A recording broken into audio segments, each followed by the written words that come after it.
गर्मी।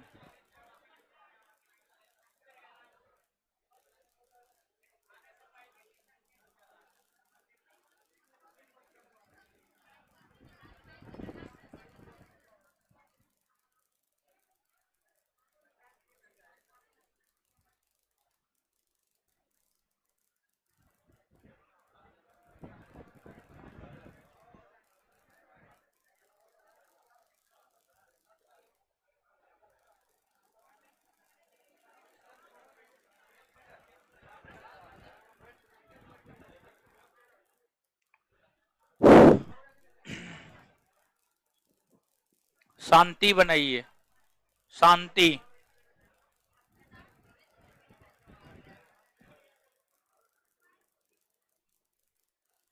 गर्मी लग रहा है वो।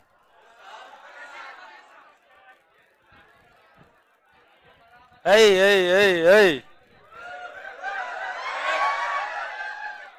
क्या हो रहा है जी?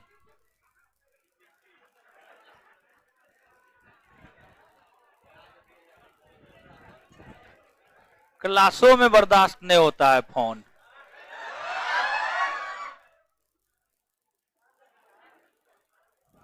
चलिए, आप लोग आई कार्ड चेक में कॉपरेट नहीं करते हैं, ठीक है? चेक नहीं हो रहा था, हो रहा था। सब लोग जो है धकल के आ गए, ठीक है? तो कल से 4 गो फट्ठा वाला को खड़ा कर देंगे, ठीक है? प्यार से चेक करता है तो आप लोग नोटंकी बतियाते हैं, ठीक है? आप लोग जो है पता नहीं क्या है, कौन मिट्टी के बने, हमको नहीं समझ में आता है।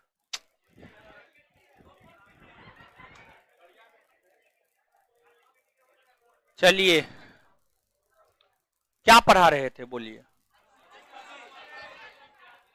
आए, अनुसूची का क्वेश्चन होगा। आए, बनाए थे क्वेश्चन, बना था। जो पढ़े होंगे उनसे बना होगा, और जो नहीं पढ़ेंगे उनका तो कोई जवाब ही नहीं है। तो क्वेश्चन पहले करवा देना। क्या बोले? पढ़ा? पहले क्वेश्चन कीजिए, ये ऑब्जेक्टिव नोट ले लीजिएगा, ऑफिस में है क्या? ना है, खत्म हो गया, बाद में करवाएंगे, अभी करवाएंगे। क्वेश्चन है ना जी? क्वेश्चन है ना? सब लोग सुनिए, ऑफलाइन सॉरी ऑनलाइन चढ़ाया हुआ है ना, फ्री में है ना? अरे क्या वो क्वेश्चन है? देखिए अभी बना रहे हैं, बोले थे बनाने के लिए पहले ना। क्या गो है? 55 गो।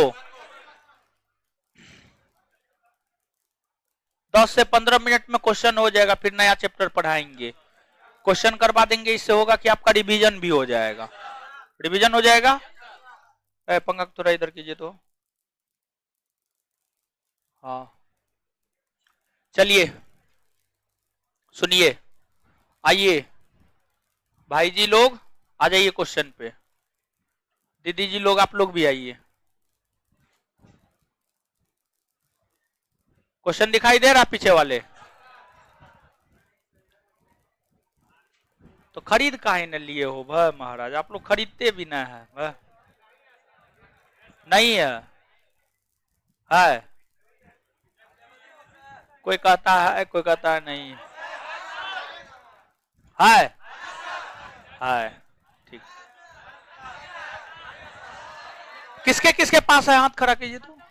अरे किताब, किताब निकालिए ना, किताब निकालिए। हाँ हाँ, जैसे ही सब ऊपर कर रहा कीजिए तो। देखिए देखिए, है बहुत लोग के पास। आइए बनाइए, है आइए बनाइए, क्वेश्चन बनाइए, बड़ी बतियाते हैं।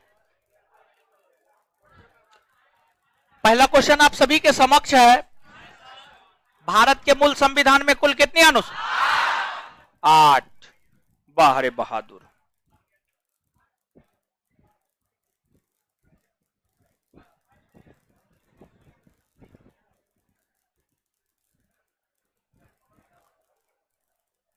आगे आइएगा, विचार कीजिए। 9वीं अनुसूची प्रथम संविधान संशोधन द्वारा जोड़ा गया, सही या गलत? सही है।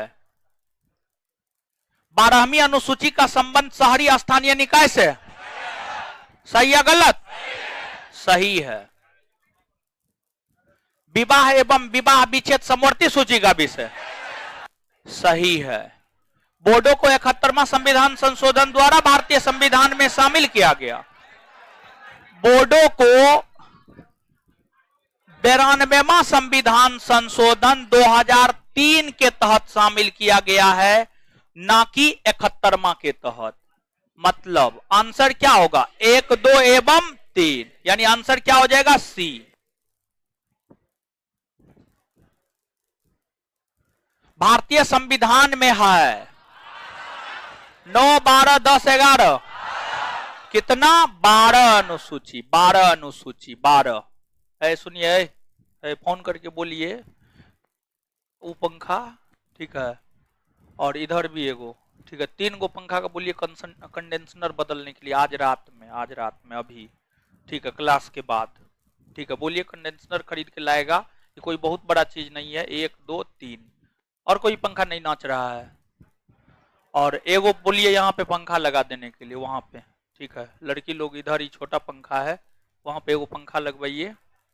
और उसके बाद सुनिए, फिलहाल सुनिए ना, रुके न हो तोरी का। तो फिलहाल आज रात में क्या क्या हो जाना चाहिए? एगो यहाँ पे पंखा लग जाना चाहिए, 3 गो पंखा का 1, 2, 3 गो का कंडेंसर चेंज हो जाना चाहिए। और 1 से 2 दिन में कहिएगा कि उधर जो है एगो एग्जॉस्टर वहां पे उस एरिया में, और 2 एग्जॉस्टर इस एरिया में लगाना है, ठीक है, 2 एग्जॉस्टर इस एरिया में, ठीक है, 2 एग्जॉस्टर इस एरिया में, एक एग्जॉस्टर वहां पे। 2 गो एग्जॉस्टर ना आज रात नहीं हो पाएगा, एग्जॉस्टर लगाना थोड़ा टफ है, ठीक है, वो हो सकता है, ये दोनों चीज हो सकता है, ठीक है, ये दोनों काम करवाइए आज, ठीक है, एग्जॉस्टर वाला भी काम करवाना जरूरी है। चलिए, 3 का आंसर बी। ये सब बोल दीजिए, अभी बोल दीजिए तुरंत, जो ऑफिस में उसको बोलिए करवाएगा। गर्मी बहुत है। निम्नलिखित कथनों पर विचार कीजिए। भारत के संविधान में 20 भाग नहीं ना, 22। क्या गो है? 22 गो है। भारत के संविधान में कुल 390 अनुच्छेद, 300। भारत के संविधान में 9वीं, 10वीं, 11वीं, 12वीं अनुसूची को संविधान संशोधन अधिनियम द्वारा जोड़ा गया, सही या गलत? आंसर क्या हो जाएगा? केवल 3। एकदम कौन नशा कर ले है वो? भारतीय संविधान की निम्न दी गई अनुसूचियों में से कौन सी एक राज्य के नामों की सूची तथा उनके राज्य क्षेत्रों का ब्यौरा देता है? हाँ, एगो देता है ना वो, यानी पहला देता है ना, पहला।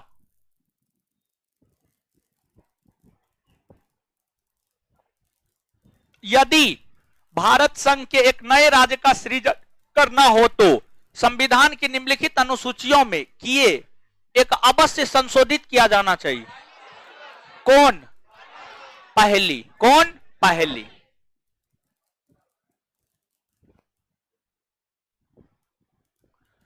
भारत के संविधान की 4थी अनुसूची विवेचित करती है राज्यसभा में स्थानों के, मतलब आंसर ए होगा। भारतीय संविधान की 3य अनुसूची में निम्नलिखित में से क्या उपबंधित है? संघ के मंत्री के लिए पद की शपथ का प्रारूप है या नहीं है? उच्चतम न्यायालय के मुख्य न्यायाधीश द्वारा ली जाने वाली शपथ का प्रारूप है या नहीं है?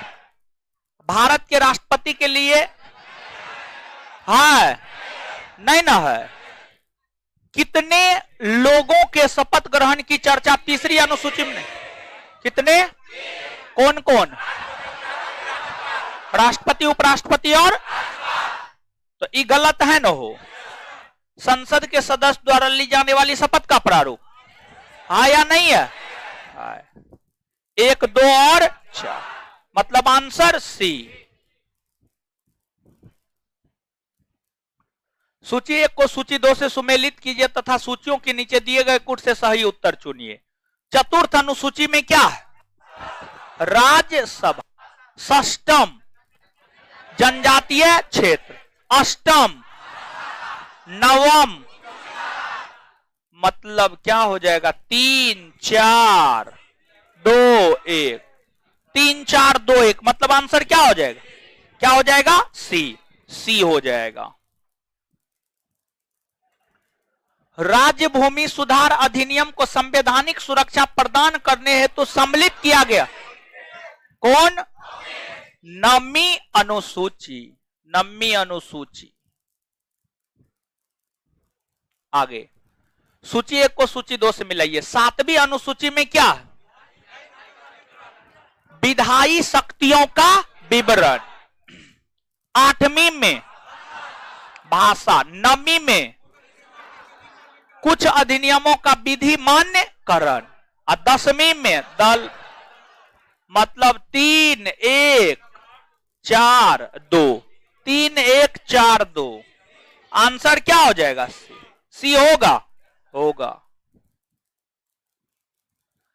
निम्नलिखित कथनों पर विचार कीजिए। भारत की संसद किसी कानून विशेष को भारत के संविधान की 9वीं अनुसूची में डाल सकती है? डाल सकती है, सही है। 9वीं अनुसूची में डाले गए किसी कानून की वैधता का परीक्षण किसी न्यायालय द्वारा नहीं किया जा सकता है एवं उसके ऊपर कोई निर्णय भी नहीं किया जा सकता। सही है या गलत? सही है। आंसर क्या होगा? सी। भारत के संविधान के अंतर्गत आर्थिक योजना का विषय है, मतलब आर्थिक योजना किस सूची का विषय है? समवर्ती सूची। समवर्ती सूची का विषय है।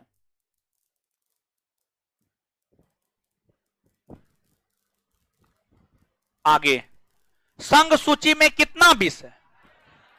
संघ सूची, राज्य सूची, समवर्ती सूची, ए सी और बी। ए सी और बी, यानी आंसर क्या हो जाएगा? बी। क्या हो जाएगा? बी। बोर्ड काम नहीं कर रहा है वो आज, पता नहीं बोर्ड बढ़िया थी।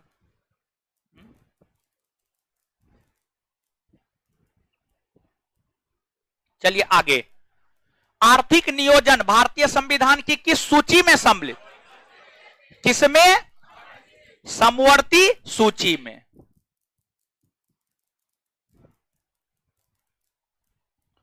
आगे निम्नलिखित में से कौन सा विषय समवर्ती सूची का विषय है? आपराधिक मामला। आपराधिक मामला, समझ गए? देखिए इसमें जो पुलिस है ना, ये राज्य सूची का विषय।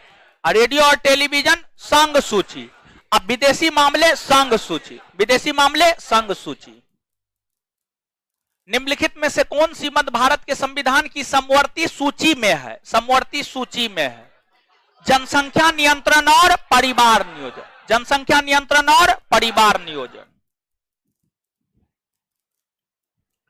भारत के संविधान के अंतर्गत विषय तथा संबंधित सूची के बारे में निम्न युग्मों में कौन एक सुमेलित नहीं है? वन समवर्ती सूची का विषय है। वन समवर्ती सूची है। सही या गलत? शेयर बाजार समवर्ती सूची ना? शेयर बाजार समवर्ती सूची का? शेयर बाजार समवर्ती सूची का नहीं है, बल्कि यह संघ सूची का विषय है। कौन सूची का? संघ सूची। संघ सूची का विषय है। समझ गए? तो बी नंबर क्या है? सुमेलित नहीं है। तो आंसर क्या हो जाएगा? बी। डाकघर बचत बैंक संघीय सूची सही है। जन स्वास्थ्य राज्य सूची सही है। 18 का आंसर बी है। कहां का है?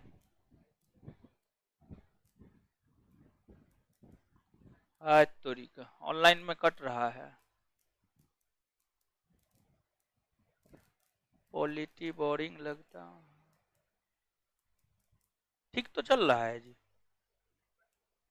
कब कटा है?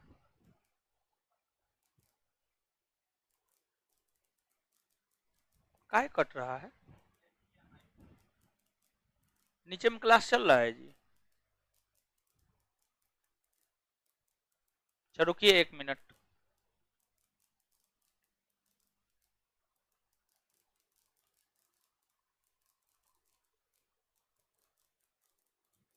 बिहार पुलिस का फिजिकल क्वालिफाइड कर गए आज। चलिए बढ़िया है, ये तो खुशी का बात। सुधीर कुमार यादव, कांग्रेचुलेशन बोल देते हैं क्या? बधाई हो।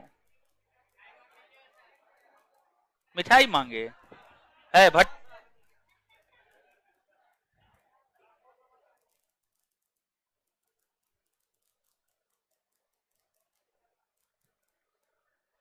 हाँ, हे भगवान।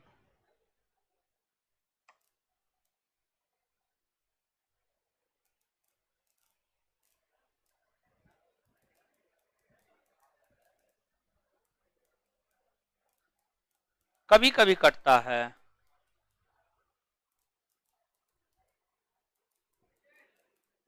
अच्छा रुकिए 1 मिनट, कट रहा है। गया HDMI लाने है? हो गया, चल रहा है अब ठीक है, पढ़ा ना अब। चलिए आइए तो भाई जी लोग आ जाइए तो। केंद्र सूची का विषय इसमें कौन है? जनगणना। कौन है? जनगणना। राज्य सूची का विषय कौन है? पुलिस और सार्वजनिक व्यवस्था। समवर्ती सूची का विषय जनसंख्या नियंत्रण। अवशिष्ट विषय अंतरिक्ष। मिलाइए क्या होगा? ए होगा। ए मार देना। चलिए मार देते हैं ये। निम्नलिखित में से कौन सा विषय समवर्ती सूची में है? कौन है? शिक्षा। कृषि कौन सूची में? राज्य। पुलिस राज्य। रक्षा संघ। रक्षा संघ।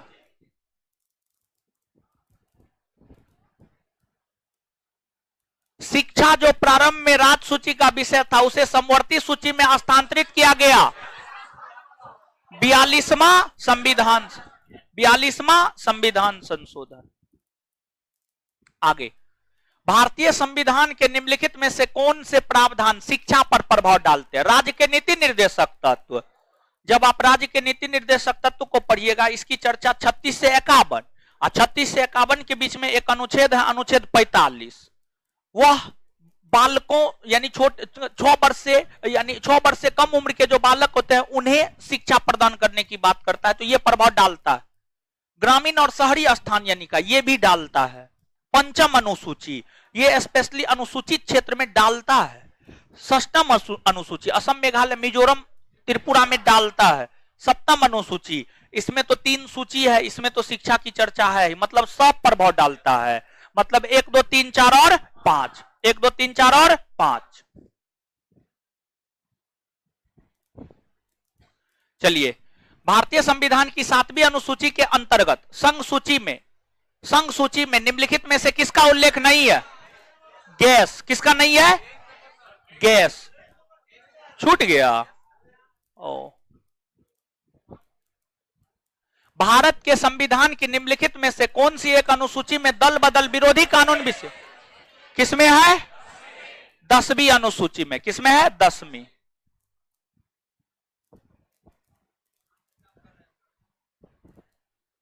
आगे, भारतीय संविधान की 7वीं अनुसूची के अंतर्गत संघ सूची में किसका उल्लेख नहीं है? किसका? गैस। कौन सूची में जानते हैं? राज्य सूची। कौन सूची में? राज्य सूची। राज्य सूची में। आगे, निम्नलिखित में से कौन सा विषय भारतीय संविधान की संघ सूची से संबंधित नहीं है? संघ सूची से संबंधित नहीं है? कृषि। कौन सूची? राज्य सूची से संबंधित है। राज्य सूची। किससे? राज्य सूची। देखिए, थोड़ा सा जीवन में जो है ना, आगे बढ़ने के लिए थोड़ा सा कष्ट करना पड़ता है, ठीक है, समझ गए? हाँ, पसीना तो बहाना पड़ता है, तो क्या कीजिएगा, थोड़ा बहुत परेशानी होता है हर किसी को। भारतीय संविधान की 7वीं अनुसूची के अंतर्गत राज्य सूची में निम्न में किसका उल्लेख है? राज्य सूची में किसका उल्लेख है? Railway police, railway police.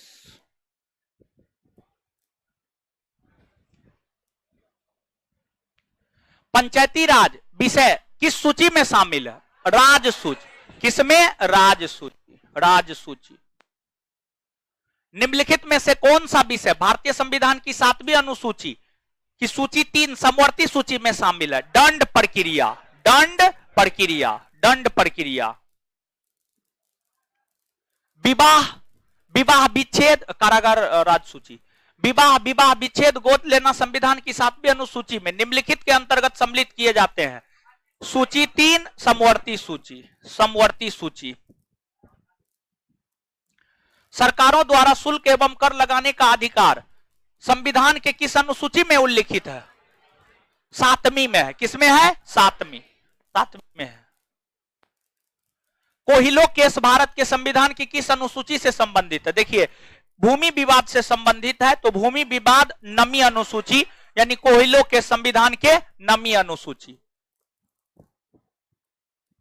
Bharat के संविधान की किस अनुसूची में विभिन्न राज्यों में अनुसूचित क्षेत्रों के प्रशासन और नियंत्रण के लिए विशेष उपबंध है?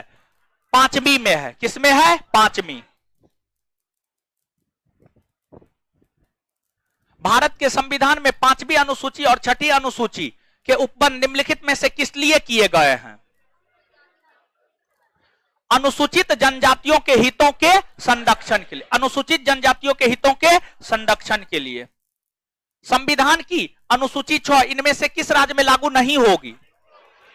किसमें? मणिपुर। और कितने राज्य में लागू होता है? असम, मेघालय, मिजोरम और त्रिपुरा। असम, मेघालय, मिजोरम और त्रिपुरा। भारतीय संविधान की 6ठी अनुसूची निम्नलिखित में से किन राज्यों के जनजातीय क्षेत्रों के प्रशासन से संबंधित है? बताइए क्या होगा? मेघालय, त्रिपुरा तथा, मेघालय, त्रिपुरा तथा मिजोरम। संविधान की 11वीं अनुसूची निम्नलिखित में से किससे संबंधित है? पंचायती राज, पंचायती राज। दल बदल के आधार पर निर्वाचित सदस्यों की अयोग्यता संबंधी विवरण संविधान की किस अनुसूची? किसमें है? 10वीं। 52वें संविधान संशोधन अधिनियम द्वारा 1985 ईस्वी में कौन सी अनुसूची? कौन? 10वीं। 73वें संविधान संशोधन अधिनियम द्वारा भारतीय संविधान में कौन सी अनुसूची? कौन? 11वीं, 11वीं। 74वें संविधान संशोधन क्या होगा? 12वीं होगा। संविधान की 2वीं अनुसूची का संबंध किससे है? महत्वपूर्ण पदाधिकारियों के वेतन। राज्यसभा में प्रतिनिधित्व 4थी, भाषा 8वीं, शपथ ग्रहण 3री। निम्नलिखित में से कौन सा एक कथन भारत के संविधान की 4थी अनुसूची का सही वर्णन करता है? बताइए क्या होगा? 4 नंबर होगा, होगा। बहुत लोग तो कुछ समझ में ना आ रहा है क्या हो रहा है। मुंह में से कलम हटाइए ना जी। सूची 1 को सूची 2 से मिलाइए। देखिए, भारत के राष्ट्रपति भारत के संविधान के प्रति श्रद्धा एवं निष्ठा का शपथ लेता है। सर्वोच्च न्यायालय के जज संविधान और विधि की मर्यादा बनाए रखने का शपथ लेता है। संसद सदस्य कर्तव्यों के निष्ठापूर्वक निर्वहन का शपथ लेता है। संघ के मंत्री सूचना के गोपनीयता की शपथ लेता है। तो बताइए क्या होगा? 3, 4 सी होगा, होगा। 2 जून 2014 को आंध्र प्रदेश से अलग कर नए राज्य तेलंगाना का गठन हुआ। इससे भारतीय संविधान की किस सूची में परिवर्तन? किसमें? 1 में।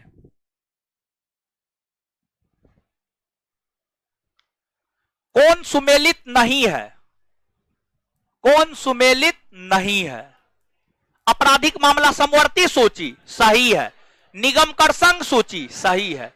भूमि सुधार संघ सूची ना, भूमि सुधार राज्य सूची का विषय है, राज्य सूची का विषय है। आंसर सी।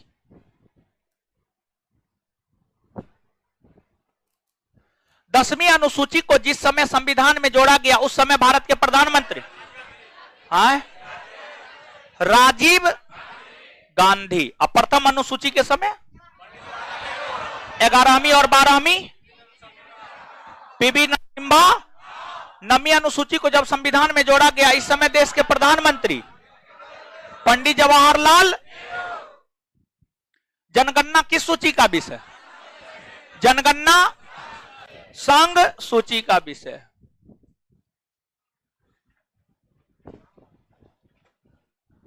तिहत्तरवां संविधान संशोधन 1992 के तहत भारतीय संविधान में 11वीं अनुसूची को शामिल किया गया। क्या होगा? पीवी नरसिम्हा राव। 12वीं अनुसूची का संबंध शहरी स्थानीय निकाय से है। इसमें कुल कितने विषय? कितने? 18। 11वीं अनुसूची में कितने विषय? कितने? 29।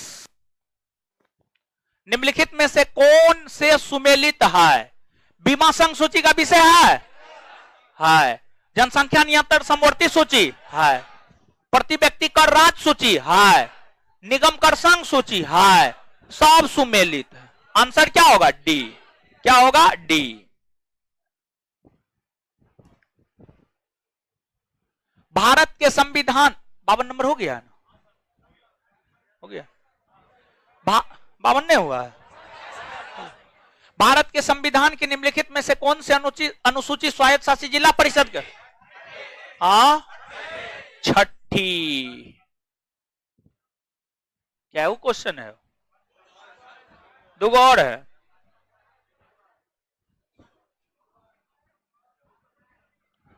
भारत के संविधान की किस अनुसूची के अधीन जनजातीय भूमि का खनन के लिए निजी पक्षकारों को अंतरण अकृत और शून्य घोषित किया जा सकता? 5वीं।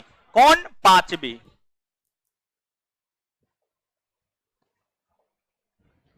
निम्नलिखित में से किस अनुसूची के तहत जनजातीय सलाहकार परिषद का गठन? कौन? 5वीं। देखिए ये जो क्वेश्चन था, हर क्वेश्चन किसी न किसी परीक्षा में पूछा गया था और कुछ इसमें मेरे तरफ से था। मैक्सिमम क्वेश्चन किसी न किसी परीक्षा में पूछा गया है। कोई रेलवे में पूछा गया है, कोई एसएससी में पूछा गया, कोई बीपीएससी में पूछा गया, कोई यूपीएससी में पूछा गया है। किसी न किसी परीक्षा में पूछा गया है। आप इस चैप्टर को पढ़े तो आप जो भी लोग रेगुलर हैं, जो इरेगुलर है, जो पढ़वे नहीं किए उनका तो कुछ कहना ही नहीं है। समझ गए? उनको तो नोबेल प्राइज मिलना चाहिए। समझ गए? जो भी लोग रेगुलर हैं और आपने अनुसूची पढ़ा, क्वेश्चन बना, ऐसे ही हर चीज पढ़ते जाइए, क्वेश्चन बनते जाएगा। यहां पे क्वेश्चन बनते जा रहा, परीक्षाओं में क्वेश्चन बनेगा, परीक्षा में भी क्वेश्चन बनेगा। अब हम लोग अपने अगले चैप्टर को प्रारंभ करते हैं। अब हम लोगों का जो अगला चैप्टर है, अब आप हेडिंग मारिएगा। ठीक चल रहा है जी? अब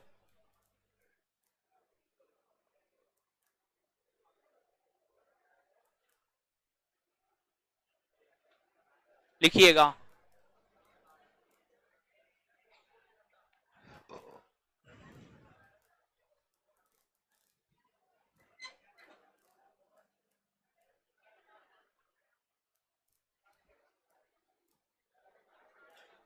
फिर तो कटिए रहा है जी। अभी कटा है ना, फिर से कटिए रहा है। काहे कट रहा है?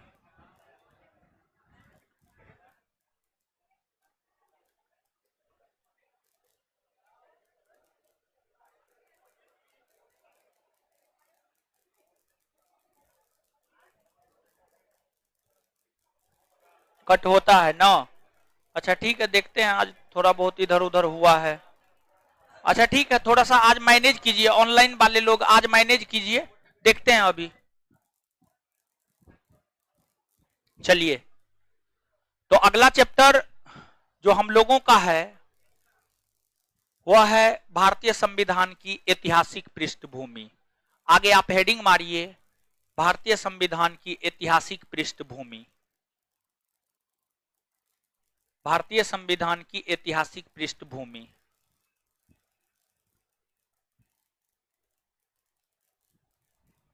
कॉपी नहीं लेकर के आए हीरो? हीरो कॉपी नहीं लेके आए उसमें? भारतीय संविधान की ऐतिहासिक पृष्ठभूमि, भारतीय संविधान की ऐतिहासिक पृष्ठभूमि, भारतीय संविधान की ऐतिहासिक पृष्ठभूमि, ऐतिहासिक पृष्ठभूमि देखिए, समझिएगा। इस चैप्टर में हम लोगों को क्या पढ़ना है जानते हैं? इस चैप्टर में हम लोगों को उन चीजों के विषय में पढ़ना है, उन अधिनियमों के विषय में पढ़ना है जो अधिनियम अंग्रेजों ने भारत में शासन चलाने हेतु पारित किया।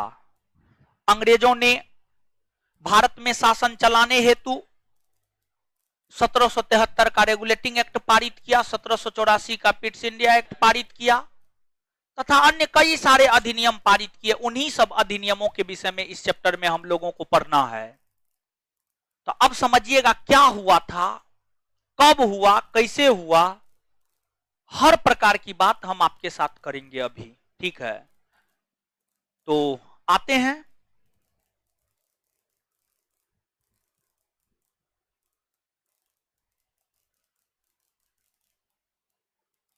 ऑनलाइन वाला सबको दिक्कत हो रहा है, हो वीडियो कट जा रहा है बीच में, ठीक है? क्या किया जाए, हमको भी समझ में नहीं आ रहा है।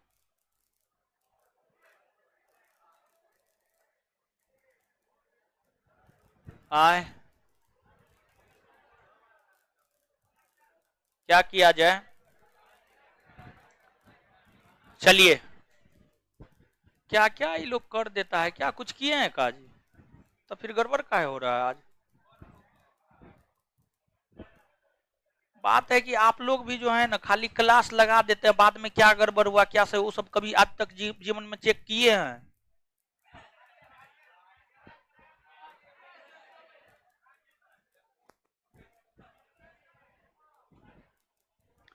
अरे टेक्निकल चीज है, इस सब में गड़बड़ होते रहता है थोड़ा बहुत, ठीक है? चलिए, तो अब सुनिएगा। तरीका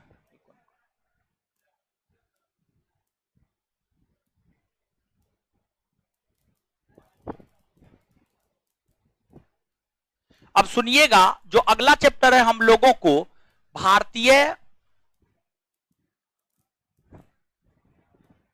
संविधान की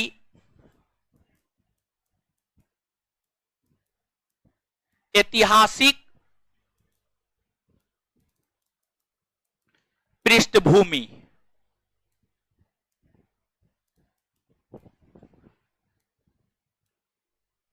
भारतीय संविधान की ऐतिहासिक पृष्ठभूमि। देखिए, गौर कीजिएगा भाई जी लोग, क्या हुआ था समझिएगा। आपको हुआ यह था 1498 ईस्वी में वास्को डी गामा भारत की यात्रा पर आया। भारत की यात्रा पर जब वास्को डी गामा आया तो भारत पहुंचने के बाद कई दिनों तक भारत में रुके, पुनः वास्को डी गामा वापस अपने देश लौटे।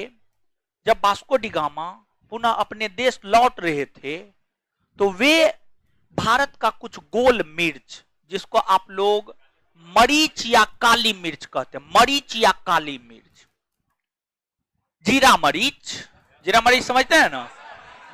समझते होंगे आप लोग। सब खाना न बनाते हैं अपने से न बनाते हैं कि किसी को रख ले हैं?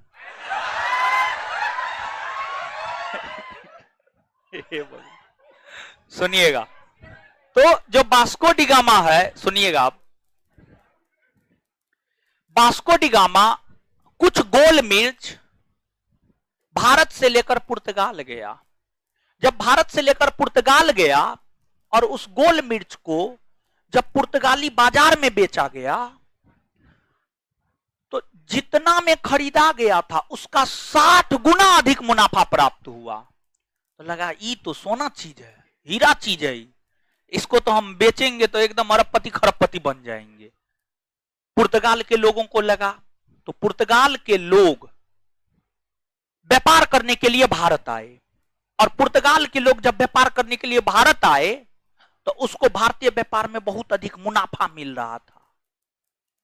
तो इससे पुर्तगाली लोग काफी उत्साहित हुए, काफी व्यापार फला फूला पुर्तगाली का।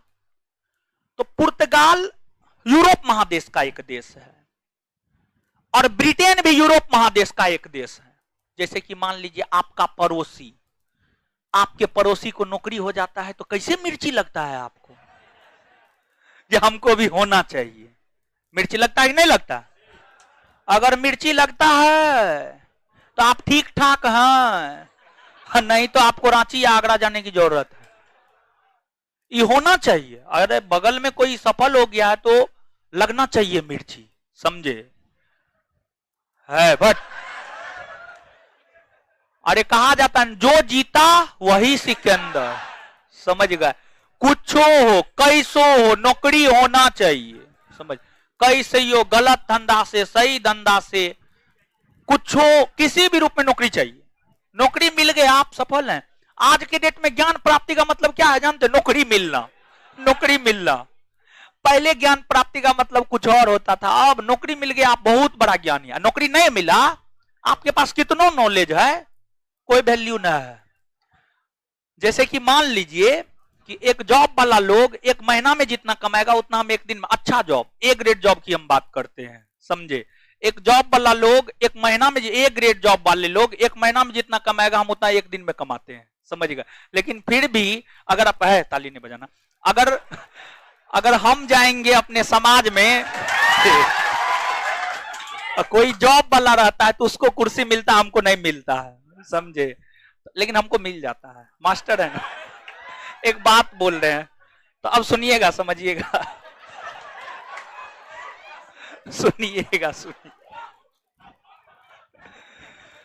तो सुनिएगा। अरे सुनिए नो, चलिए देखिए, आपको जब व्यापार में पुर्तगालियों को मुनाफा होने लगा तो ब्रिटिश लोगों ने सोचा कि हम लोग भी भारत जाकर व्यापार करेंगे, और ब्रिटेन के भीतर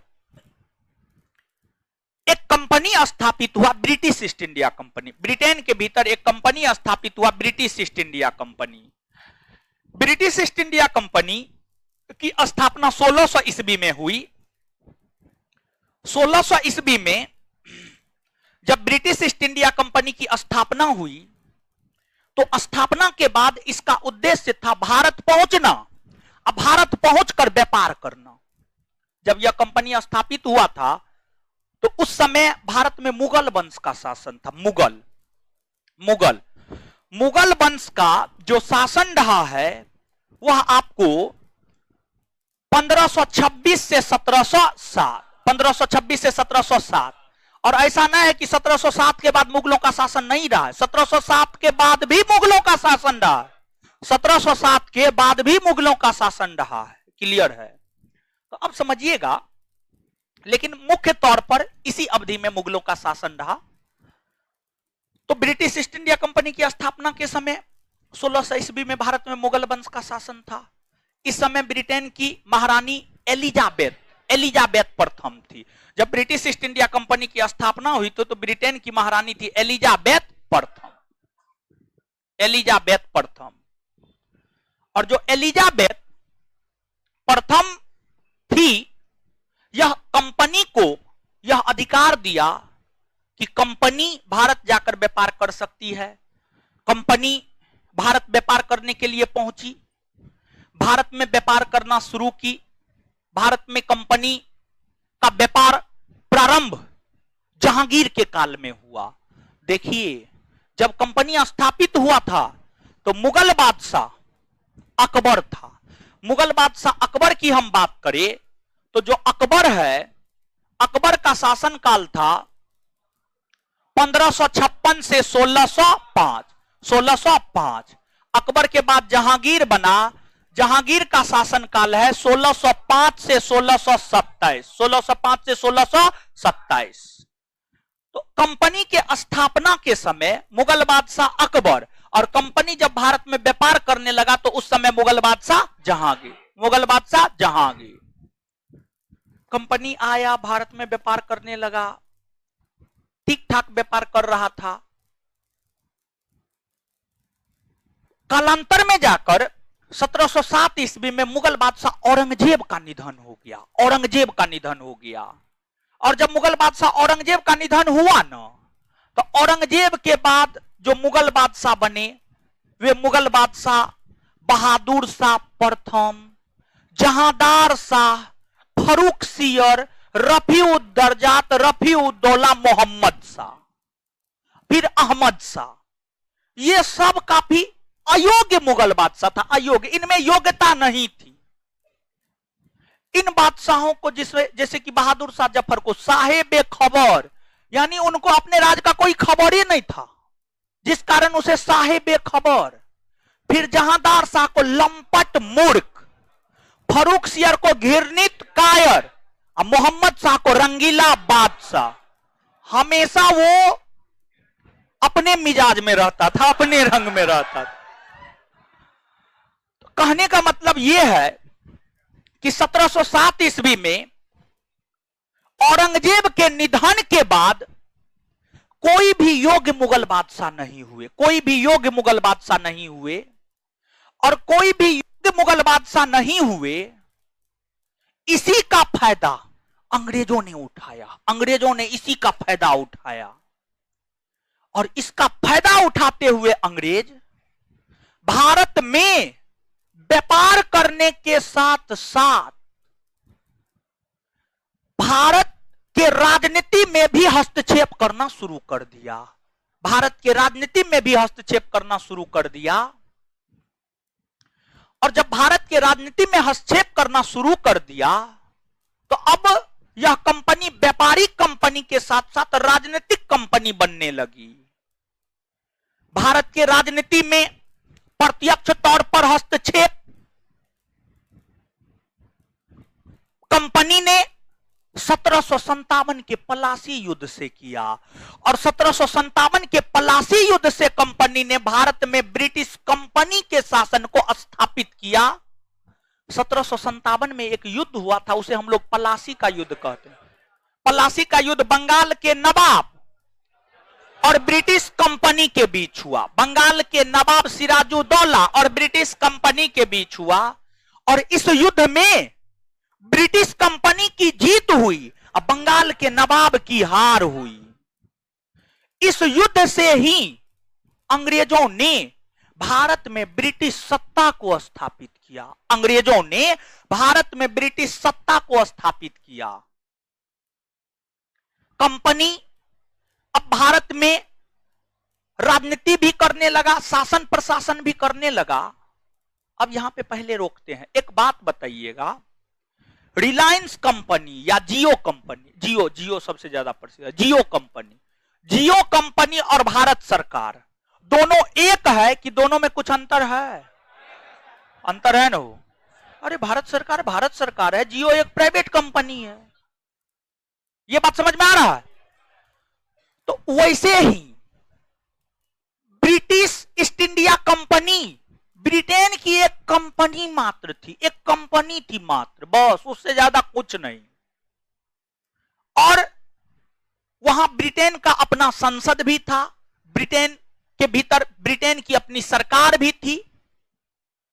तो जब ब्रिटेन की company British East India company Bharat के राजनीति में हस्तक्षेप किया और भारत में राजनीति करना शुरू कर दिया, तो ब्रिटिश संसद और ब्रिटिश सरकार का टेंशन बढ़ गया कि ये तो हमारे देश की कंपनी है और ये भारत जाकर भारत में राजनीति कर रहा है, शासन प्रशासन शुरू कर दिया है।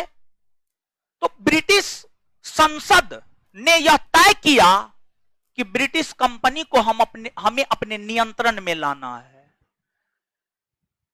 ब्रिटिश संसद ने ब्रिटिश कंपनी को अपने नियंत्रण में लाने के लिए सर्वप्रथम 1773 ईस्वी में एक एक्ट पारित किया, जिसे 1773 का रेगुलेटिंग एक्ट कहते हैं। 1773 के रेगुलेटिंग एक्ट में कई सारे प्रावधान थे। 1773 के रेगुलेटिंग एक्ट में जो कई सारे प्रावधान थे, उन प्रावधानों के विषय में आपसे आपके परीक्षा में पूछा जाता है। तो 1773 के रेगुलेटिंग एक्ट के प्रावधानों को यहां पर हम लोग समझेंगे। लेकिन उससे पहले अब 1757 के पलासी युद्ध पर आते हैं। अरे देखिए चश्मा वाला को सो रहा है, हाय तोरी क्या, दिन में क्या कर रहे थे? दिन में मोबाइल चला रहा होगा ऐसे ऐसे। बताइए कहां घर है गुरुजी, कहां घर है? ऐसे दिन दहाड़े सोइएगा तो कैसे होगा बताइए? होगा नहीं होगा, नौकरी नहीं होगा, ऐसे में क्लास में कंसंट्रेट होकर के सुनना होगा। ठीक है, तो आपको लगता है कि आप चश्मा पहने हुए हैं तो हम तो देखेंगे नहीं। आपको 4 गो आंख, हमको 8 गो है, समझे? चलिए सुनिए। अच्छा सुनिएगा, आप सुनिएगा, यहां आइएगा, अब यहां आइए, अब यहां आइए। देखिए 1757 के पलासी युद्ध पर हम लोग आते हैं। यहां तक पहले कुछ लिखिए तो, लिखाते हैं, लिखिए तो, लिखिए तो।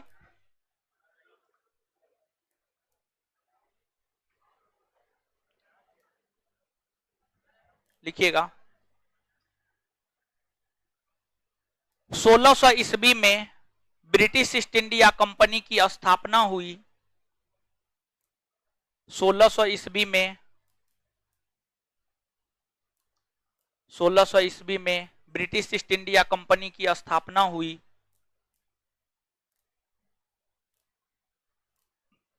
1600 ईस्वी में ब्रिटिश ईस्ट इंडिया कंपनी की स्थापना हुई।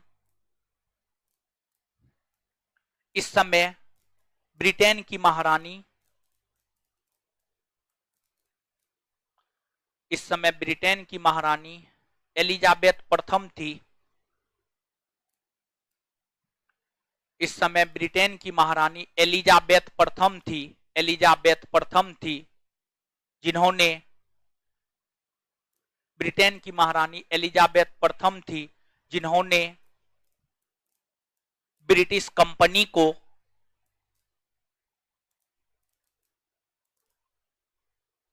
जिन्होंने ब्रिटिश कंपनी को भारत के साथ, जिन्होंने ब्रिटिश कंपनी को भारत के साथ व्यापार करने,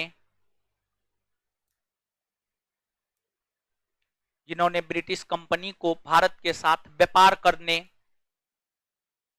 का अधिकार दी।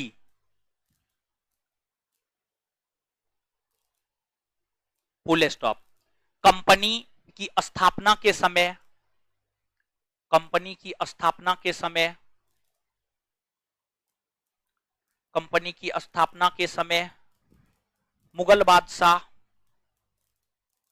कंपनी की स्थापना के समय मुगल बादशाह, मुगल बादशाह अकबर थे, अकबर थे, अकबर थे। Full stop. Company, company Bharat में अपना व्यापार प्रारंभ,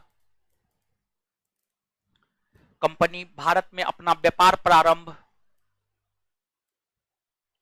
कंपनी भारत में अपना व्यापार प्रारंभ, व्यापार प्रारंभ मुगल बादशाह जहांगीर के काल में किया, मुगल बादशाह जहांगीर के काल में किया, मुगल बादशाह जहांगीर के काल में किया, जहांगीर के काल में किया। Full stop.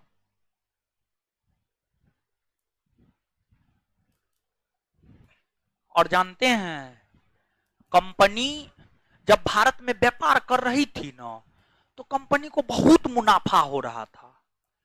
कंपनी का मन, ब्रिटिश कंपनी का मन औरंगजेब के शासनकाल में ही बढ़ गया था। औरंगजेब के शासनकाल में ब्रिटिश कंपनी का मन बढ़ गया था और जो मन होता था वही करने लगा।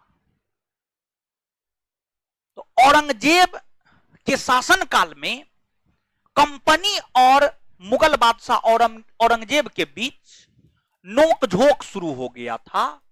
मतलब संघर्ष की शुरुआत हो गई थी कंपनी और मुगलों के बीच। गौर कीजिएगा, बहुत महत्वपूर्ण है। आपसे यह बात पूछा जाता है, ब्रिटिश कंपनी और मुगलों के बीच संघर्ष की शुरुआत किस मुगल बादशाह के शासनकाल से हुई है? तो ब्रिटिश कंपनी और मुगलों के बीच संघर्ष की शुरुआत औरंगजेब के शासनकाल से हुआ था, औरंगजेब के शासनकाल से। ठीक है, उसी में कंटिन्यू कीजिएगा, लिखिएगा। बहुत महत्वपूर्ण क्वेश्चन है ये, बहुत महत्वपूर्ण है। ठीक है, जानते हैं ये सब बात कहीं कोई किताब नहीं देता, एनसीईआरटी दिया है, हम एनसीईआरटी पढ़ा के बता रहे हैं आपको। ठीक है, लुसेंट सब देख लीजिएगा, ये सब नहीं देता है, देख लीजिएगा, पढ़ लीजिएगा, नहीं है। ठीक है, लिखिएगा, ब्रिटिश कंपनी और, हाँ उसी में कंटिन्यू कीजिएगा, ब्रिटिश कंपनी और मुगलों के बीच संघर्ष की शुरुआत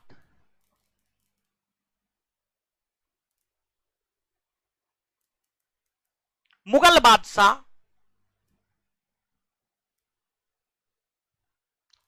औरंगजेब के शासनकाल से, मुगल बादशाह औरंगजेब के शासनकाल से हुई है।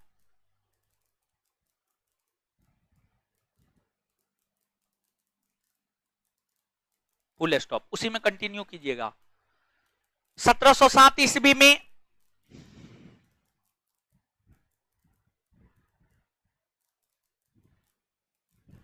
1707 ईस्वी में औरंगजेब के निधन होने के बाद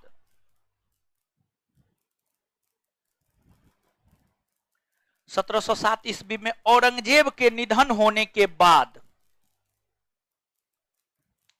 औरंगजेब के निधन होने के बाद सभी अयोग्य मुगल बादशाह पैदा हुए, सभी अयोग्य मुगल बादशाह पैदा हुए।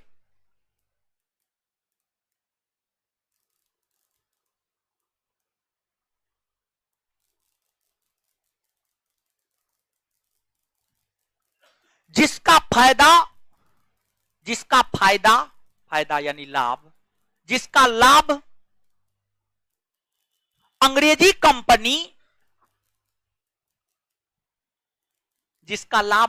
कंपनी उठाते हुए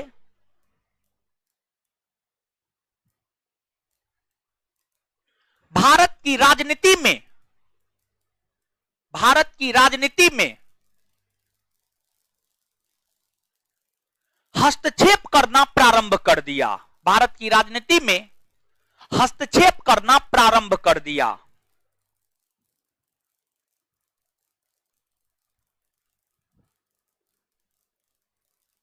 अब देखिए, अब यहां पर और थोड़ा सा समझाते हैं, तब फिर आगे बढ़ेंगे, तब फिर आगे लिखाएंगे। ठीक है, देखिए ध्यान दीजिएगा भाई लोग, पलासी का युद्ध, ऐसे इतिहास में जाएंगे ना तो विस्तार पूर्वक पलासी के युद्ध के विषय में हम आपको बताएंगे। ठीक है, उधर नहीं देखना है, इधर देखना है, इधर देखना है, इधर बोर्ड पे। ठीक है, लड़की लोग तो अपने दूसरे को देखते रहती है। हाँ जी, काहे नहीं मिलेगा।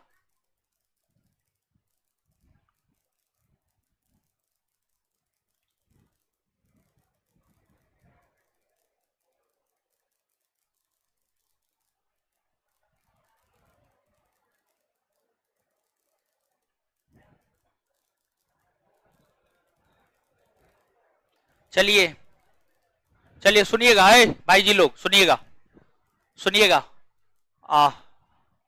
पलासी के युद्ध को थोड़ा सा समझिएगा, फिर वहां पे आएंगे, वहां पे कुछ चीज है जो कि समझना जरूरी है।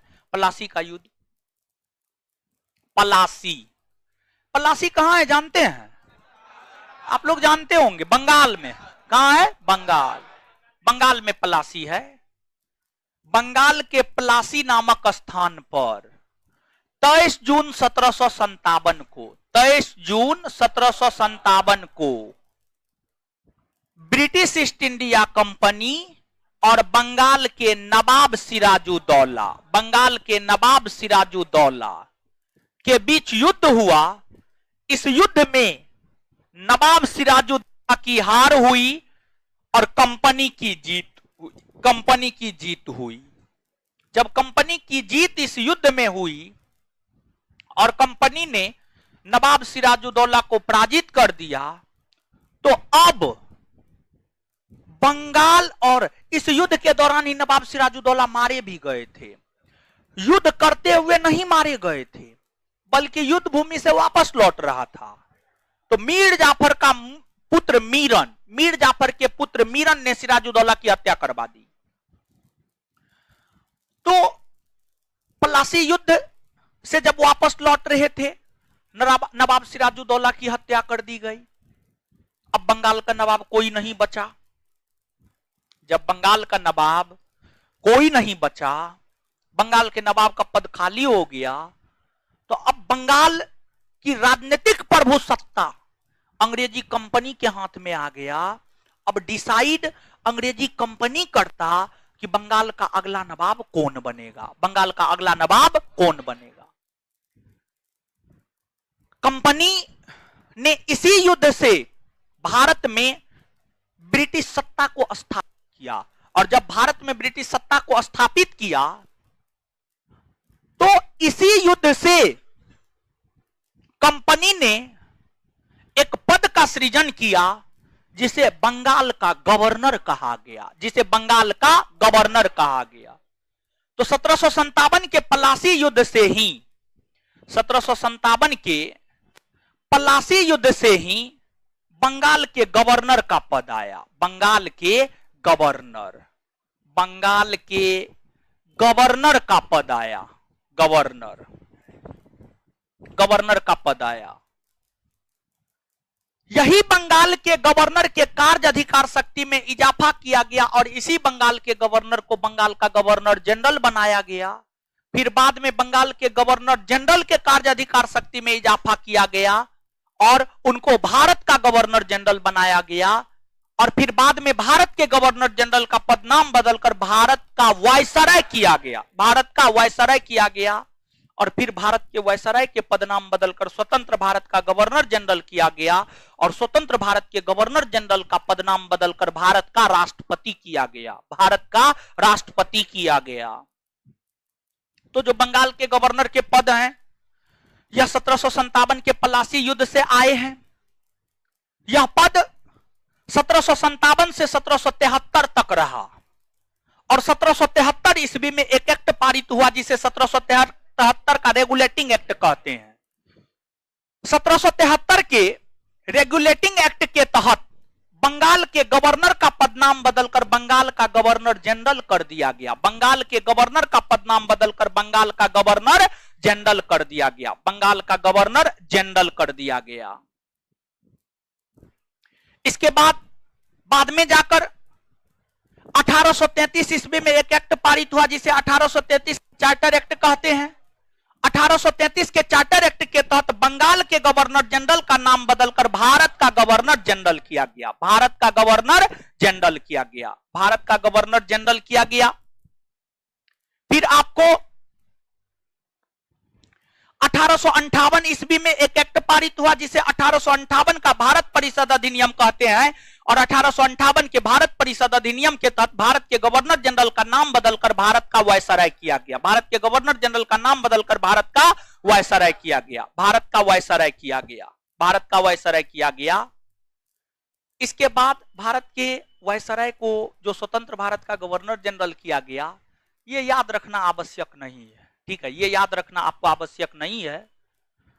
लेकिन ये जो तीन है, समझिए, ये जो तीन है, बंगाल के गवर्नर का पदनाम बदलकर गवर्नर जनरल 1773 के रेगुलेटिंग एक्ट के तहत, बंगाल के गवर्नर जनरल का पदनाम बदलकर भारत का गवर्नर जनरल 1833 के चार्टर एक्ट के तहत, भारत के गवर्नर जनरल का नाम बदलकर भारत का वायसराय 1858 के भारत परिषद अधिनियम के तहत, ये तीनों बहुत महत्वपूर्ण है, बहुत अधिक महत्वपूर्ण है। क्लियर है? नीचे से लिखिएगा आप, फिर आगे बताएंगे, फिर आगे लिखाएंगे। ठीक है, लिखिएगा नीचे से लिखिएगा, नीचे से। हाँ, पैराग्राफ चेंज कर दीजिएगा, दूसरा लाइन में लिखिएगा।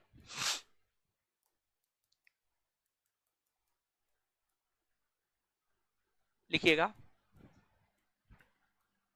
1757 के पलासी युद्ध से, 1757 के पलासी युद्ध से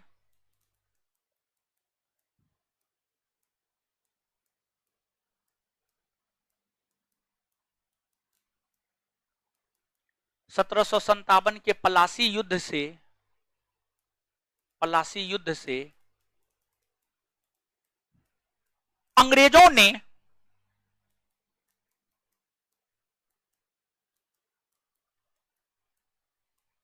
भारत में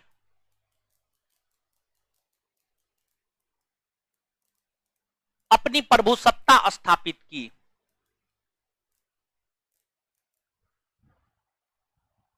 अंग्रेजों ने भारत में अपनी प्रभुसत्ता स्थापित की, प्रभुसत्ता स्थापित की। अच्छा, चिंता मत कीजिए, कभी रोइएगा भी दोनों जो हंस रहे थे, अभी निकाल लीजिए। शाम में 5 से 7 वाला जैसे आप लोग कर रहे हैं ना, आप लोग से भी ज्यादा खतरनाक था 5 से 7 वाला, और हल्ला करता था। अब देखिए ना 10-15 दिन पुराना हो गया, एकदम सिस्टम में रहता है। आप लोग भी 2-4-5 दिन कीजिएगा, ठीक है।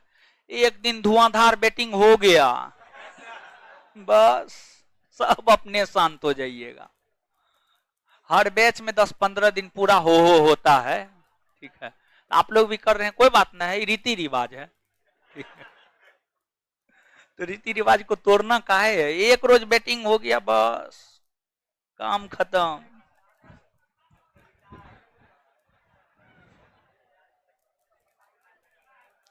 सत्रह के पलासी युद्ध से अंग्रेजों ने भारत में अपनी प्रभुसत्ता स्थापित की, प्रभुसत्ता स्थापित की, फुल स्टॉप।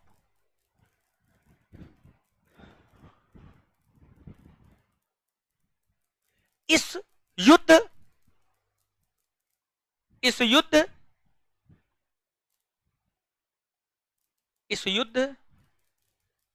के बाद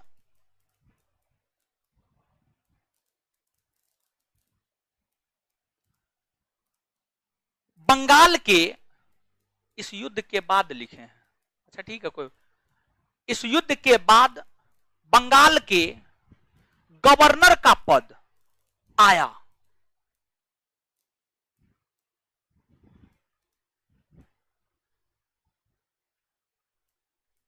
फुल स्टॉप। इस पद पर सर्वप्रथम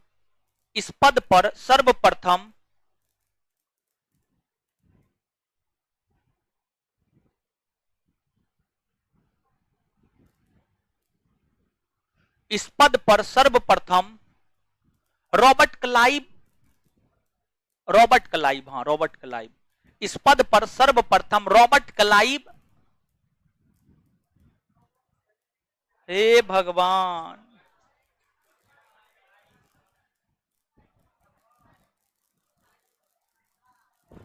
रॉबर्ट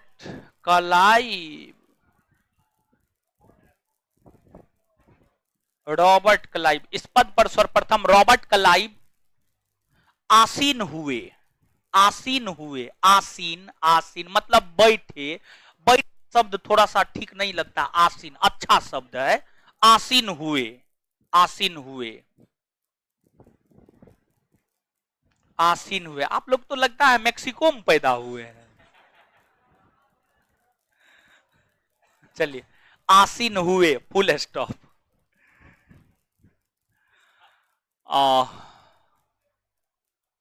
यूक्रेन में मरना है का, लिखिएगा नीचे से अगला पॉइंट बना लीजिएगा, अगला पॉइंट। 1773 के रेगुलेटिंग एक्ट के तहत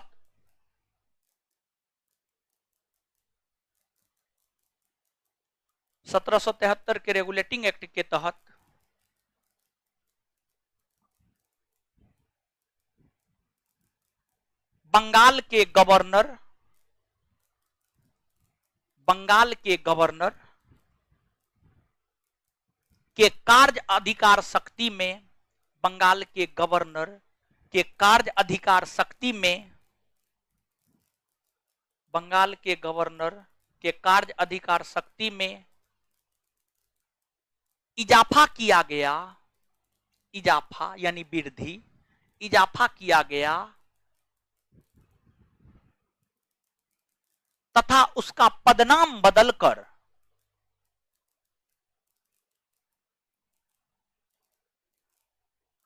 बंगाल का गवर्नर जनरल किया गया तथा उसका पदनाम बदलकर तथा उसका पदनाम बदलकर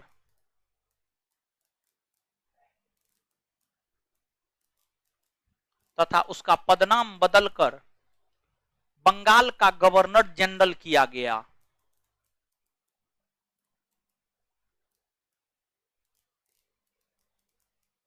आगे नेक्स्ट पॉइंट, 1833 के चार्टर एक्ट के तहत 1833 के चार्टर एक्ट के तहत 1833 के चार्टर एक्ट के तहत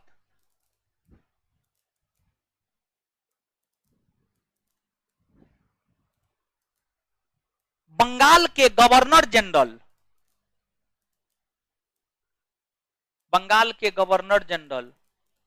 को भारत का गवर्नर जनरल बंगाल के गवर्नर जनरल को भारत का गवर्नर जनरल बंगाल के गवर्नर जनरल को भारत का गवर्नर जनरल बनाया गया बनाया गया। आगे लिखिएगा, 1858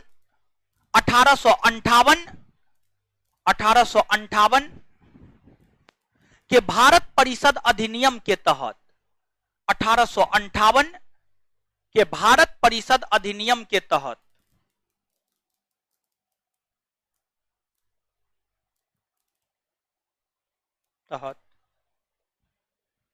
1858 के भारत परिषद अधिनियम के तहत भारत के गवर्नर जनरल का पदनाम बदलकर भारत के गवर्नर जनरल का पदनाम बदलकर भारत का वायसराय किया गया। भारत का वायसराय किया गया।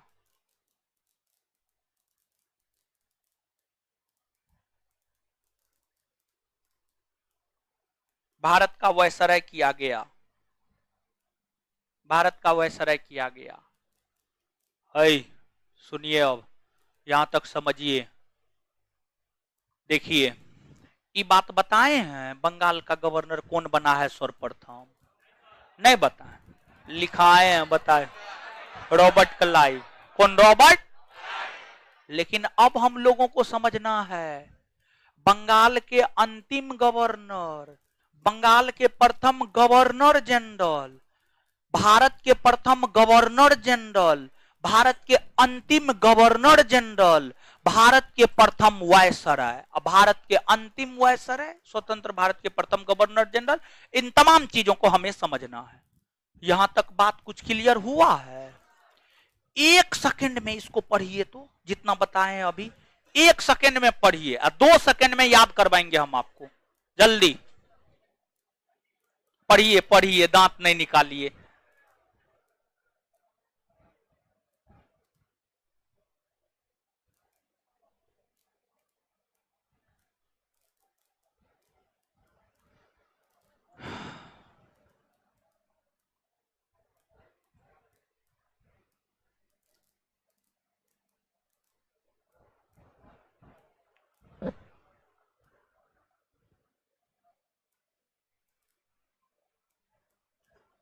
पढ़ लिए।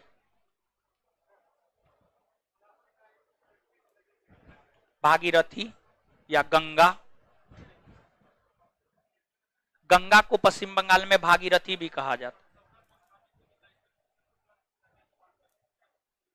आंशिक रूप से 1757, पूर्ण रूप बक्सर का युद्ध 1764। पढ़ लिए भाई जी लोग? पढ़ लिए। चलिए आइए अब मेरे साथ याद कीजिए। याद है तो जवाब दीजिएगा, नहीं तो फिर हम याद करवा देंगे। ब्रिटिश ईस्ट इंडिया कंपनी की स्थापना कब हुई है? 1600 ईस्वी। इस समय मुगल बादशाह कौन थे? ब्रिटिश कंपनी की स्थापना के समय मुगल बादशाह कौन थे? अकबर। चलिए बहुत बढ़िया। जब ब्रिटिश कंपनी भारत में व्यापार प्रारंभ किया तो उस समय मुगल बादशाह को जहांगीर। कौन? तो कंपनी जब भारत में व्यापार प्रारंभ किया तो उस समय मुगल बादशाह कौन थे? कंपनी और मुगलों के बीच संघर्ष की शुरुआत किस मुगल बादशाह? औरंगजेब। किसके शासनकाल? किसके शासनकाल? औरंगजेब के शासनकाल। आगे अब देखिएगा, जो प्लासी का युद्ध है, सॉरी नहीं, उससे पहले 1 मिनट, उससे पहले औरंगजेब का निधन कब हुआ है? 1700। प्लासी का युद्ध कब हुआ है? 1700। बंगाल के गवर्नर का पद किस युद्ध से आया? प्लासी के युद्ध। कौन युद्ध? बंगाल के गवर्नर का पद किस युद्ध से आया? अब बंगाल के गवर्नर का पद नाम बदलकर गवर्नर जनरल किस एक्ट के तहत? 1773 के रेगुलेटिंग है। 1773 के, यहां पे देखिए लिखा हुआ है, बंगाल के गवर्नर का नाम बदलकर गवर्नर जनरल किस एक्ट के तहत? 1773 के रेगुलेटिंग है। बंगाल के गवर्नर जनरल का पद नाम बदलकर भारत का गवर्नर जनरल 1833 के चार्टर एक्ट। 1833 के चार्टर एक्ट। तो बंगाल के गवर्नर जनरल का पदनाम बदलकर भारत का गवर्नर जनरल किस एक्ट के तहत? 1833 का चार्टर है। अब भारत के गवर्नर जनरल का पदनाम बदलकर भारत का वायसराय किस एक्ट के तहत? 1858 का भारत। इतना बात क्लियर है? देखिए अब यहां आइएगा भाई जी लोग, बंगाल के प्रथम गवर्नर, गवर्नर जनरल, अंतिम गवर्नर जनरल कौन थे, इस चीज को स्पष्ट कर देते हैं यहीं पर। ऐसे इतिहास में भी हम इस चीज को आपको स्पष्ट कर देते हैं और यहां पर भी स्पष्ट कर देते हैं। ठीक है, तो सुनिएगा, प्रथम गवर्नर जो बंगाल के बने थे, प्रथम गवर्नर जो बंगाल के बने थे, उनका नाम था Robert Clive. Robert Clive. Robert Clive के बाद जानते हैं इस पद पर वेंसीटाड बैठा। वेंसीटाड के बाद फिर से रॉबर्ट क्लाइव, फिर बड़े लास्ट कर्टियर, फिर वारेन हेस्टिंग्स, फिर आपको वारेन हेस्टिंग्स। वारेन हेस्टिंग्स बैठा। अगर हम वारेन हेस्टिंग्स की बात करें तो जो वारेन हेस्टिंग्स है, वारेन हेस्टिंग्स का शासनकाल यहां पर आप लोग देखिएगा भाई जी लोग, वारेन हेस्टिंग्स। वारेन हेस्टिंग्स का शासन काल है भारत में। और जानते हैं जो रॉबर्ट क्लाइव था, रॉबर्ट क्लाइव के विषय में 1-2 लाइन बताते हैं, इतिहास में ज्यादा बताएंगे। रॉबर्ट क्लाइव जानते हैं, जैसे आप लोग पढ़ने से कितना भागते हैं, एकदम किताब कॉपी से कितना दूर रहना चाहते हैं, लगता है किताब पकड़ता है, धरता है, नहीं भूत जैसे, समझ गए? ऐसा होता है ना? किताब पकड़ने का मन करता है, मोबाइल पकड़ने का पूरा मन करता है ना, मोबाइल में यूट्यूब चलाने का पूरा मन करता है ना, बतियाने का मन करता है ना, वीडियो कॉल पे। सुनिएगा, वारेन हेस्टिंग्स तो नहीं, रॉबर्ट क्लाइव के, हाँ रॉबर्ट क्लाइव, इसको पढ़ने में मन नहीं लगता था। इसके पिताजी ब्रिटेन के भीतर बहुत बड़े राजनीतिक परिवार से आते थे, यानी ब्रिटिश संसद का सदस्य थे इनके पिताजी। रॉबर्ट क्लाइव के पिताजी ब्रिटिश संसद के सदस्य थे और इनको पढ़ने में मन नहीं लगता था। सुनिए नो तो इसको पढ़ने में मन नहीं लगता था, तो इनके पिताजी जो है कभी ई स्कूल में नाम लिखाते थे, कभी दूसरे स्कूल में, तीसरे स्कूल में, समझ गए, ताकि किसी भी स्कूल में इसका पढ़ने में मन लग जाए। ठीक है, लेकिन स्कूल में नाम लिखा जाता था, किताब कॉपी खरीद करके अलमारी में रखा जाता था, वो अलमारी में पड़ा रह जाता था, पढ़ने लिखने में नहीं मन लगता था। पिताजी भी बहुत दिन तक झेले, समझ गए, और अंतिम में स्वाभाविक सी बात है कि अब गार्जियन जो चाह रहा है वो काम नहीं कीजिएगा तो कभी ना कभी तो रिश्ता खराब होगा ही। तो 18 वर्ष की अवस्था में इनका इनके पिताजी के साथ संबंध खराब हो गया। तत्पश्चात भाग के भारत आ गया, समझे, भाग के भारत आ गया। भारत में अपनी बुद्धिमता के बल पर एक क्लर्क के रूप में आया था, छोटा सा क्लर्क था, क्लर्क। एक कलर के रूप में आया और अपने बुद्धिमत्ता के बल पर, अपने विवेक बुद्धि से कंपनी के सबसे ऊंचे पद पर जाकर बैठा और अकुत धन संपत्ति का उजागर किया। और इनके पिताजी अपने जीवन काल में जितना नहीं कमा सके उससे 10, 20, 25 गुना ज्यादा कमा करके भारत से लेकर चल गया, समझ गए। और इसको कंपनी क्या कहता है जानते हैं? स्वर्ग से उतरा इंसान, स्वर्ग से उतरा हुआ इंसान, स्वर्ग से, समझ गए। तो ये जरूरी नहीं है कि पढ़ने लिखने में नहीं मन लगे, नहीं पढ़े लिखे तो हम कुछ नहीं कर सकते हैं। आप अगर आपको पढ़ने लिखने में मन नहीं लगता है, आप बहुत बड़ा कर सकते हैं। हाँ, आपके खानदान परिवार में जो कोई नहीं किया वो आप कर सकते हैं, समझ गए। तो इसी वजह से कोई जरूरी नहीं है पढ़ना लिखना। पढ़ने का मन करता है पढ़िए, नहीं पढ़ने का मन आराम से अलमारी में किताब कॉपी रखिए, मजा मारिए कहीं। अब आइएगा, अब आते हैं हम लोग वारेन हेस्टिंग्स पर। तो वारेन हेस्टिंग्स समझ में आता है ना, पॉलिटियो? चलिए, समझ में नहीं आएगा तो बताइएगा, और बहुत टेक्निक का मेरे पास समझाने का। एगो सुइयो हम देते हैं समझने वाला। चलिए सुनिएगा, वारेन हेस्टिंग्स 1772 से लेकर 1785। वारेन हेस्टिंग्स जब आया था ना, तो ये जो बंगाल के गवर्नर का पद है, गौर कीजिएगा भाई जी लोग, यहां पे समझिएगा, तब आराम से देखिएगा, आपको ये चीज याद रह जाएगा, समझ गए। बंगाल के गवर्नर का पद है, यह पद 1757 से लेकर 1773 तक रहा था, 1773 तक रहा था। 1773 के रेगुलेटिंग एक्ट के तहत यह पद गवर्नर जनरल बना, यह पद गवर्नर जनरल बना। लेकिन वारेन हेस्टिंग्स 1772 में आया है। तो 1772 में जो वारेन हेस्टिंग्स आया होगा, वो बंगाल का गवर्नर बनकर आया होगा या गवर्नर जनरल? वह बंगाल का गवर्नर बनकर आया होगा। क्या बनकर आया होगा? गवर्नर। काहे कि उस गवर्नर पद का ही पद विद्यमान था, तो बंगाल के गवर्नर बनकर आए। और इन्हीं के शासनकाल में 1773 में रेगुलेटिंग एक्ट पारित हुआ, और उस एक्ट के तहत बंगाल के गवर्नर गवर्नर जनरल हो गए। और इस पद पर वारेन हेस्टिंग्स आगे बने रहे, बैठे रहे। मतलब क्या हम ये बात कह सकते हैं कि बंगाल के अंतिम गवर्नर तथा बंगाल के प्रथम गवर्नर जनरल वारेन हेस्टिंग्स बने हैं? हाँ या ना? कह सकते हैं? चलिए, तो इसको याद रखिएगा ना, तो नीचे से लिख लीजिए ना, लिखिएगा, एक एक लाइन में लिखते जाइएगा। बंगाल के प्रथम गवर्नर डैश देकर रॉबर्ट क्लाइव, बंगाल के प्रथम गवर्नर डैश देकर रॉबर्ट क्लाइव, बंगाल के प्रथम गवर्नर डैश देकर रॉबर्ट क्लाइव। आगे आगे, बंगाल के अंतिम गवर्नर, बंगाल के अंतिम गवर्नर, बंगाल के अंतिम गवर्नर डैश देकर Warren Hastings, Warren Hastings, Warren Hastings, यहां लिखा हुआ है वारेन हेस्टिंग्स। आगे आगे लिखिएगा, लिख लिए इतना?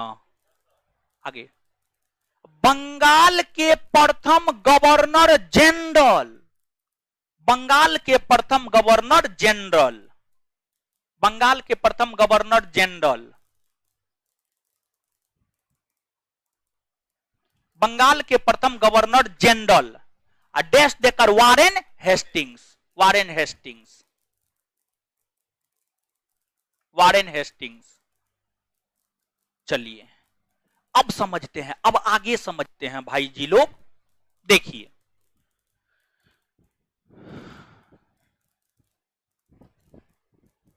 देखिए भाई जी लोग, फिर बंगाल के गवर्नर जनरल का पद आया। जो बंगाल के गवर्नर जनरल का पद है, यह पद 1773 से लेकर 1833 तक रहा, 1833 तक।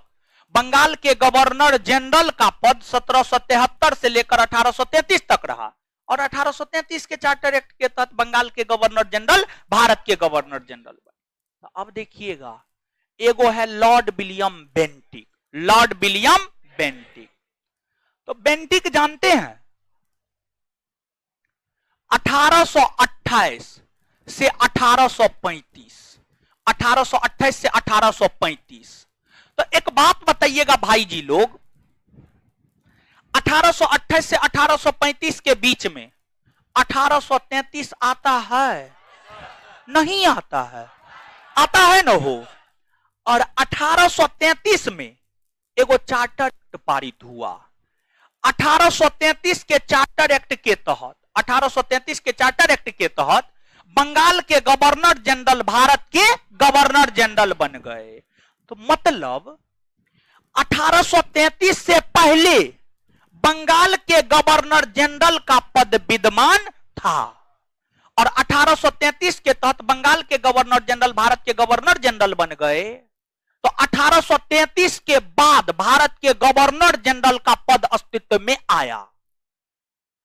1833 से पहले भी बेंटिक है, 1833 के बाद भी बेंटिक है। तो क्या हम को भारत का क्या हम बेंटिक को बंगाल का अंतिम गवर्नर जनरल तथा भारत का प्रथम गवर्नर जनरल कह सकते हैं? हाँ या ना? नीचे से लिखिए, लिखिएगा। बंगाल के अंतिम गवर्नर जनरल, बंगाल के अंतिम गवर्नर जनरल, अंतिम गवर्नर जनरल डैश देकर Lord William Bentinck, Lord William Bentinck, Lord William Bentinck. आगे भारत के प्रथम गवर्नर जनरल, आगे भारत के प्रथम गवर्नर जनरल, भारत के प्रथम गवर्नर जनरल, भारत के प्रथम गवर्नर जनरल डैश देकर लॉर्ड विलियम बेंटिक, डैश देकर Lord William Bentinck, Lord William Bentinck. चलिए, यहां तक समझा दिए थे, लिखा दिए हैं, अब आगे बढ़िएगा। अब देखिएगा भाई जी लोग, भारत के गवर्नर जनरल का पद, जो भारत के गवर्नर जनरल का पद है, यह 1833 से लेकर 1858, भारत के गवर्नर जनरल का पद 1833 से लेकर 1858 तक रहा। तो एक है लॉर्ड कैनिंग, लॉर्ड कैनिंग। और जो लॉर्ड कैनिंग है, इनका कार्यकाल है 1856 से 1862, 1856 से 1862। 1856 से 62 के बीच में क्या 1858 आता है? आता है या नहीं आता? आता है।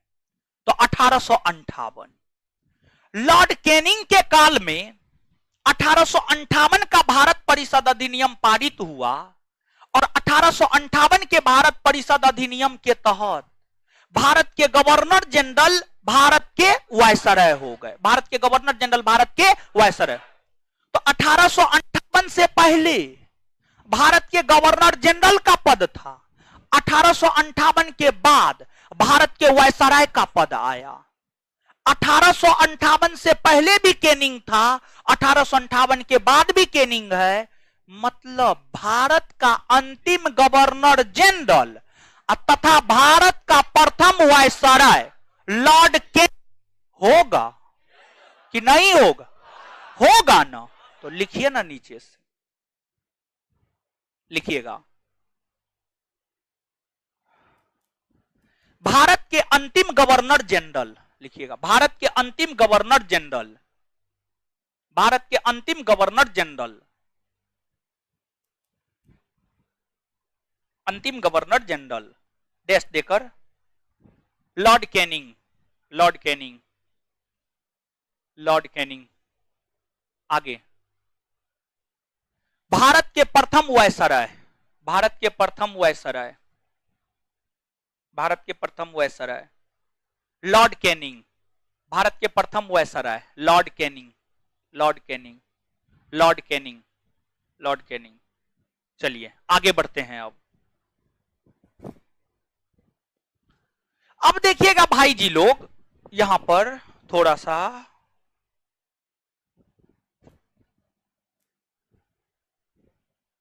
कौन मिटाएंगे तो पूरा नहीं मिटेगा, थोड़े सा मिटेगा। ई ले,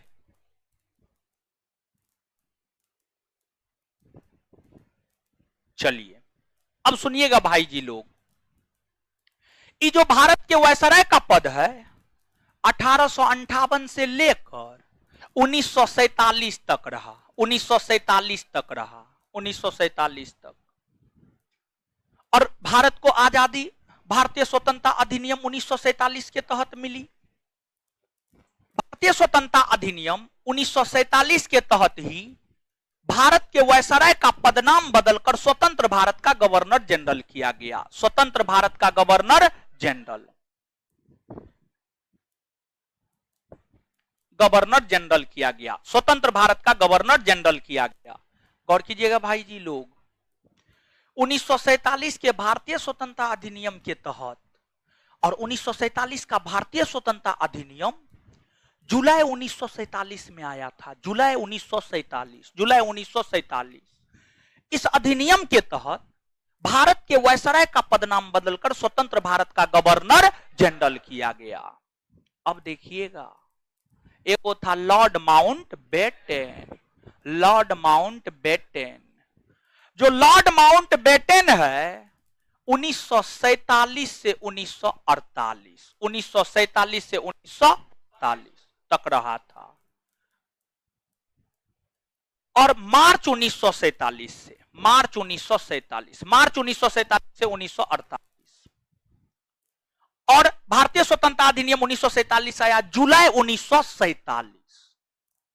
तो जुलाई 1947 से पहले, जुलाई 1947 में जो ये अधिनियम आया 1947 का भारतीय स्वतंत्रता अधिनियम, इसके तहत भारत के वायसराय का पदनाम बदलकर स्वतंत्र भारत का गवर्नर जनरल किया गया। लेकिन इस अधिनियम के पारित होने से पहले कौन सा पद था? भारत का वायसराय, भारत का वायसराय। और इस अधिनियम के पारित होने के बाद कौन सा पद आया? स्वतंत्र भारत का गवर्नर जनरल। तो इस अधिनियम के पारित होने से पहले माउंटबेटन थे, अधिनियम के पारित होने के बाद भी माउंटबेटन। अर्थात क्या हम ये बात कह सकते हैं भारत के अंतिम वायसराय तथा स्वतंत्र भारत के प्रथम गवर्नर जनरल लॉर्ड माउंटबेटन हुए? कह सकते हैं या नहीं कह सकते? नीचे से लिखिएगा। और इस बार जानते हैं, हमको लगता है बहुत इजी क्वेश्चन है ये अपने आप में। बिहार दरोगा हमको लगता है पहला या दूसरा सिटिंग में भारत का अंतिम वायसराय पूछा था, बिहार दरोगा। तो आंसर दूसरा सिटिंग में, हाँ दूसरा सिटिंग में पूछा है। तो भारत का अंतिम वायसराय लॉर्ड माउंटबेटन, समझ गए? तो लिखिएगा, लिखिएगा भारत का अंतिम वायसराय, भारत का अंतिम वायसराय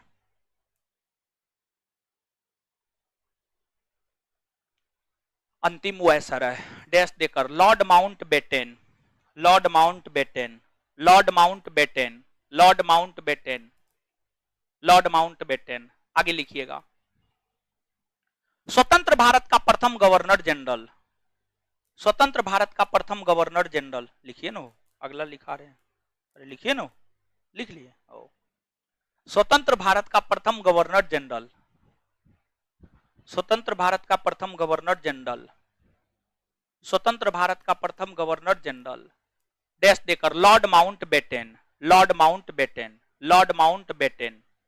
आगे, और इसके बाद जानते हैं माउंटबेटन 1948 में चल गया, तब भी पद रहा। इस पद पर चक्रवर्ती राजगोपालाचारी को बैठा दिया गया और एकमात्र भारतीय चक्रवर्ती राजगोपालाचारी है जो इस पद पर बैठे हैं। तो स्वतंत्र भारत के प्रथम एवं अंतिम भारतीय गवर्नर जनरल चक्रवर्ती राजगोपालाचारी, समझ गए? तो लिखिएगा स्वतंत्र भारत के स्वतंत्र भारत के प्रथम एवं अंतिम भारतीय गवर्नर जनरल, स्वतंत्र भारत के प्रथम एवं अंतिम भारतीय गवर्नर जनरल, स्वतंत्र भारत के प्रथम एवं अंतिम भारतीय गवर्नर जनरल, स्वतंत्र भारत के प्रथम एवं अंतिम भारतीय गवर्नर जनरल डैश देकर चक्रवर्ती राजगोपालाचारी, डैश देकर चक्रवर्ती राजगोपालाचारी, चक्रवर्ती राजगोपालाचारी। अब गुरुजी लोग एक बार इसको पढ़ लीजिए, बंगाल के प्रथम गवर्नर रॉबर्ट क्लाइव से लेकर चक्रवर्ती राजगोपालाचारी तक, 1 सेकंड में पढ़िए, जल्दी से जल्दी पढ़िए, पढ़िए जल्दी।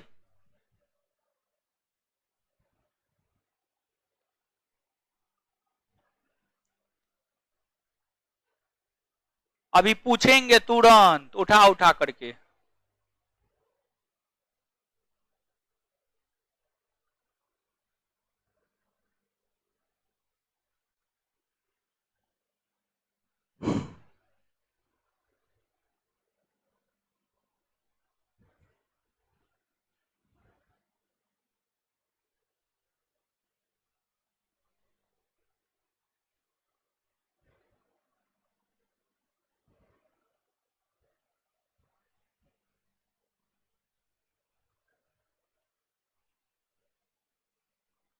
पढ़ लिए भाई जी लोग, पढ़ लिए।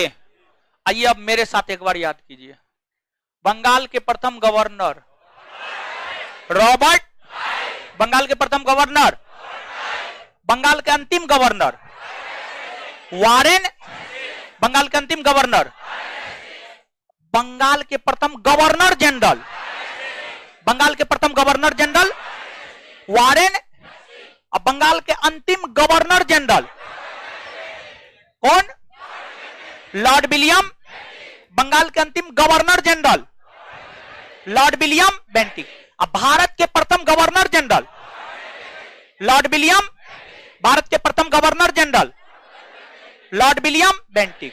अब भारत के अंतिम गवर्नर जनरल, अंतिम गवर्नर जनरल, अंतिम गवर्नर जनरल, भारत के प्रथम वायसराय, प्रथम वायसराय, प्रथम वायसराय, अंतिम वायसराय लॉर्ड माउंट, अंतिम वायसराय, अंतिम वायसराय, स्वतंत्र भारत के प्रथम गवर्नर जनरल लॉर्ड माउंट, स्वतंत्र भारत के प्रथम governor general lord Mountbatten, स्वतंत्र भारत के प्रथम एवं अंतिम भारतीय गवर्नर जनरल, स्वतंत्र भारत के प्रथम एवं अंतिम भारतीय गवर्नर जनरल चक्रवर्ती राज।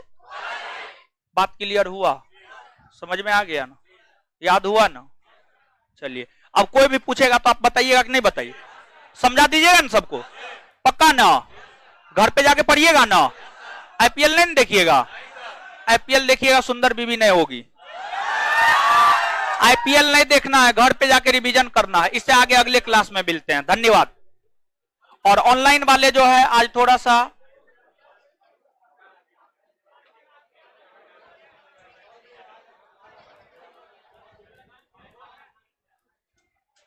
सा कठिनाइयों का सामना करना पड़ा होगा आपको। आगे देखते हैं, ठीक करवाते हैं, कल से दिक्कत नहीं होगा आप लोगों को। धन्यवाद आप सभी को, ऑनलाइन ऑफलाइन सबको।